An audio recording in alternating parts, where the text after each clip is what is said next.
Hello everyone, welcome back to the channel study with Radha. Guys, आज की इस video में हम डिस्कस करेंगे डीडीयू गोरखपुर यूनिवर्सिटी के बीकॉम फोर्थ सेमेस्टर के paper income tax law and account first के कुछ मोस्ट इंपॉर्टेंट एमसीक्यूज को। फर्स्ट क्वेश्चन है हमारा, right to enforce partition of Hindu undivided family is available to. यानी कि हिंदू अनडिवाइडेड फैमिली के विभाजन को लागू करने का अधिकार निम्न को उपलब्ध है। तो जो हिंदू अनडिवाइडेड फैमिली का विभाजन है, इसका अधिकार सिर्फ महिला मेंबर के लिए उपलब्ध है। तो ऑप्शन नंबर ए करेक्ट हो जाएगा, only female members. Next question है, which of the following is not a revenue receipt. यहाँ हमसे पूछ रहा है कि निम्नलिखित में से कौन सी राजस्व प्राप्ति नहीं है, यानी कि रेवेन्यू रिसिप्ट नहीं है। तो एक एक करके ऑप्शन को देख लेते हैं। पहला कह रहा है profit on sale of technical loan, यानी कि कोई प्रॉफिट हो रही है टेक्निकल लोन के सेल करने से, तो ये भी तो रेवेन्यू रिसिप्ट होगी क्योंकि प्रॉफिट हो रही है, वो भी सेल से। दूसरा कह रहा है subsidy from government in the normal how course of business. तो अगर गवर्नमेंट से कोई सब्सिडी आपको मिल रही है तो ये भी रेवेन्यू रिसिप्ट में ही जाएगा। तीसरा कह रहा है compensation of surrender of future profit. तो तीसरा जो ऑप्शन है compensation for surrender of future profit, ये आपका रेवेन्यू रिसिप्ट नहीं है, ठीक है। और चौथा insurance receive from loss stock, ये भी आपका रेवेन्यू रिसिप्ट है, यानी कि ऑप्शन नंबर सी आपका करेक्ट हो जाएगा, क्योंकि क्वेश्चन हमसे पूछा था कि कौन सा रेवेन्यू रिसिप्ट नहीं है, ठीक है। नेक्स्ट क्वेश्चन कह रहा है income occurred and receipt outside India is taxable in the heads of. Bharat के बाहर अर्जित और प्राप्त आय निम्न हेड के अंदर कर योग्य होगी। तो हमसे ये पूछ रहा है कि भारत के बाहर अर्जित आय, यानी कि जो इनकम है वो इंडिया के बाहर अर्जित की गई है, प्राप्त की गई है, तो ये किस हेड के अंदर कर योग्य होगी। तो ऑप्शन नंबर आपका ए करेक्ट हो जाएगा, रेसिडेंट एंड ऑर्डिनरी रेसिडेंट, ठीक है, क्योंकि वो इंडिया का निवासी है, भले वो बाहर से आय अर्जित करता है, ठीक है। ऑप्शन नंबर ए करेक्ट होगा, तो इसकी इनकम जो होगी इस हेड के अंदर टैक्सेबल होगी। नेक्स्ट क्वेश्चन कह रहा है standard deduction for salary tax payer for the assessment year 2020 to 2021। आकलन वर्ष 2020 से 2021 के लिए वेतन भोगी करदाता की मानक कटौती है। तो 2020-21 की अगर बात करें तो वहाँ पे जो मानक कटौती थी वो 50,000 की थी, ठीक है। ऑप्शन नंबर बी करेक्ट हो जाएगा। नेक्स्ट क्वेश्चन कह रहा है आपका a domestic company is taxable at 30%, however tax rate is 25% if turnover or gross receipt of the company does not exceed. एक घरेलू कंपनी पर 30% लागत है, हालांकि यदि कंपनी का टर्नओवर या सकल प्राप्ति इससे अधिक नहीं है तो कर की दर 25% है, ठीक है। तो कितने का टर्नओवर होने पे ये कर की दर 25% होगी, तो 400 करोड़ तक का टर्नओवर होने पे होगी। ऑप्शन नंबर बी करेक्ट हो जाएगा। नेक्स्ट क्वेश्चन कह रहा है provision for income under head house property and given under. गृह संपत्ति मद के अंतर्गत आय का प्रावधान किस प्रकार दिया गया है। तो गृह संपत्ति यानी कि जो हेड है आपका हाउस प्रॉपर्टी, उसके अंदर जो आय का मद है वो इस प्रकार दिया गया है। तो ये सॉरी किस सेक्शन में दिया गया, तो सेक्शन 22 से सेक्शन 27 तक, ठीक है। ऑप्शन नंबर आपका डी करेक्ट हो जाएगा। नेक्स्ट क्वेश्चन कह रहा है which is the charging section of the income under the head profit and gains of business और प्रोफेशन। व्यवसाय या पेशे के लाभ और लाभ के अंतर्गत आय का चार्जिंग अनुभाग कौन सा है। तो ये अनुभाग है आपका सेक्शन 28, ठीक है। ऑप्शन नंबर ए करेक्ट हो जाएगा।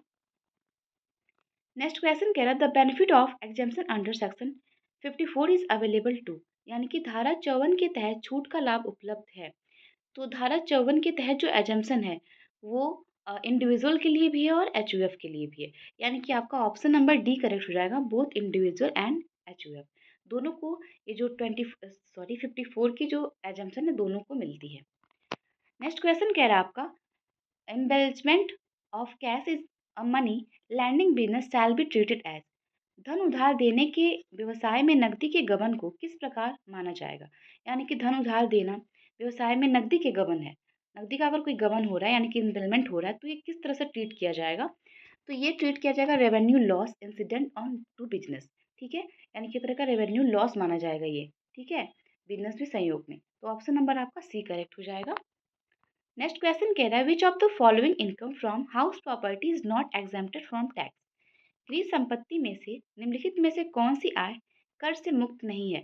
यानी कि अगर कोई इनकम है जो हाउस प्रॉपर्टी में से आती है तो कौन सा वो इनकम है जो टैक्स से एग्जाम्प्ट नहीं है, ठीक है। तो सारे ऑप्शन को एक-एक करके समझते हैं। पहला कह रहा है income from house property of salaried employee. अगर कोई सैलरी एम्प्लॉयड है और उसको हाउस प्रॉपर्टी से इनकम हो रही है, तो क्या वो टैक्स से एग्ज़ेम्प्ट होगी? बिल्कुल नहीं, क्योंकि वो सैलरीड एम्प्लॉइज़ है, ठीक है? तो उसकी जो इनकम है हाउस प्रॉपर्टी से प्राप्त हुई, वो टैक्सेबल इनकम मानी जाएगी, एग्ज़ेम्प्ट नहीं होगी, ठीक है? ऑप्शन नंबर ए करेक्ट हो जाएगा। नेक्स्ट क्वेश्चन कह रहा है miss Neha is a working partner in Ramya association. As per the terms of the partnership deed, she paid a fixed monthly salaries of rupees 39,800. In the case, salary of rupees 39,800 shall be charged to tax in the hands of the Neha, in which heads of the income and what is the exempt.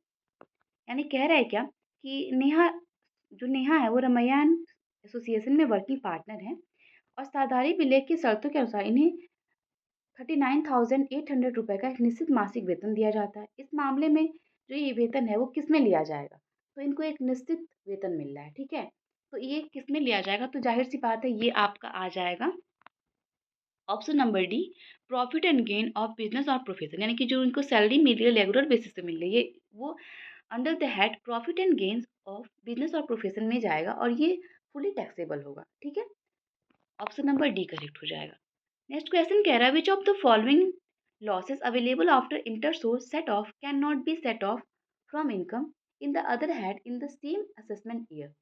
अंतर स्रोत set of के बाद उपलब्ध निम्नलिखित हानियों में से कौन सा उसी मूल्यांकन वर्ष के अन्य प्रमुख आय में सेट ऑफ नहीं किया जाएगा? तो वो होगा आपका पहला कह रहा है लॉस फ्रॉम स्पेसिफाइड बिजनेस, दूसरा कह रहा है loss under the head capital gain और तीसरा कह रहा है स्पेकुलेशन लॉसेस। तो ये सारा ही सेट ऑफ नहीं किया जाएगा, ऑप्शन नंबर डी आपका करेक्ट हो जाएगा। नेक्स्ट क्वेश्चन कह रहा है any payment made to discharge a revenue liability if refunded later on sale be. राजस्व दायित्व के निर्वहन के लिए किया गया कोई भी भुगतान यदि बाद में वापस किया जाता है तो वो होगा। तो अगर बाद में वापस किया जाता है तो उसको हम एक तरह का अ,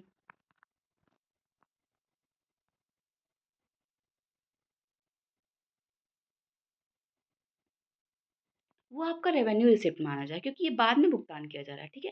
सॉरी फॉर द डिले, क्योंकि समझने में थोड़ी-सी दिक्कत हुई है। यहाँ पे अगर राजस्व दायित्व की बात हो रही है, तो ये आपका रेवेन्यू रिसिप्ट में ही जाएगा, ऑप्शन नंबर बी करेक्ट हो जाएगा, ठीक है? नेक्स्ट क्वेश्चन है following income of the resident and ordinary resident is taxable in India that is. Bharat में एक निवासी और सामान्य निवासी की निम्नलिखित आय कर योग्य होगी। तो यहाँ बात कह रहा है भारत में निवासी और सामान्य निवासी, तो उसकी कौन सी आय जो है वो कर योग्य होगी। तो एक एक करके देखते हैं। पहला कह रहा है bank interest from bank of America New York branch, यानी कि कोई बैंक से इंटरेस्ट मिल रहा है, ठीक है, और वो बैंक ऑफ अमेरिका है जो कि न्यूयॉर्क में उसका ब्रांच है। तीसरा क्या है rental income from house property located in London, यानी कि हाउस कोई ऐसा उसका हाउस है जो लंदन में लोकेटेड है, उससे उसको इनकम मिल रही है। तो पहला भी टैक्सेबल होगा, दूसरा भी टैक्सेबल होगा। तीसरा देखते हैं क्या कह रहा है। Bank interest from state bank of India Delhi, यानी कि उससे कोई state bank of India Delhi से उसको इंटरेस्ट मिल रहा है। तो ये सारे ही जो ऑप्शन हैं, सब में एक ही बात कही गई है, उसको प्रॉफ़िट हो रहा है, तो चाहे वो कहीं पे भी लोकेटेड हो, उसको प्रॉफ़िट हो रहा है, यानी कि वो इनकम उसकी टैक्सेबल इनकम मानी जाएगी। ठीक है? तो ऑप्शन नंबर डी करेक्ट हो जाएगा ऑल ऑफ द अबव, क्योंकि उसकी सारी इनकम जो है वो टैक्सेबल इनकम के अंदर ही होगी। नेक्स्ट क्वेश्चन कह रहा है an Indian company residential status is that is always. एक भारतीय कंपनी की आवासीय स्थिति है कि वह हमेशा होती है।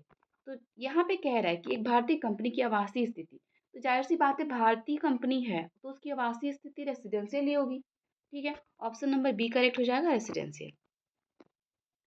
नेक्स्ट क्वेश्चन कह रहा है how much surcharge is levied if total income of domestic company exceed rupees 10 crore. यदि घरेलू कंपनी की कुल आय 10 करोड़ से अधिक है तो उस पर अधिभार कितना लगाया जाएगा, यानी कि सरचार्ज कितना लगाया जाएगा। तो 12% का सरचार्ज उस पे लगाया जाएगा अगर कोई डोमेस्टिक कंपनी है और उसका जो टर्नओवर है या प्रॉफिट है वो आपका 10 करोड़ से ज़्यादा है। नेक्स्ट क्वेश्चन कह रहा है out of following which of the capital receipt is not taxable. निम्नलिखित में से कौन सी पूंजीगत प्राप्ति कर योग्य नहीं है। एक एक करके देखते हैं। यहाँ पूछ रहा है हमसे कर योग्य नहीं है, ठीक है।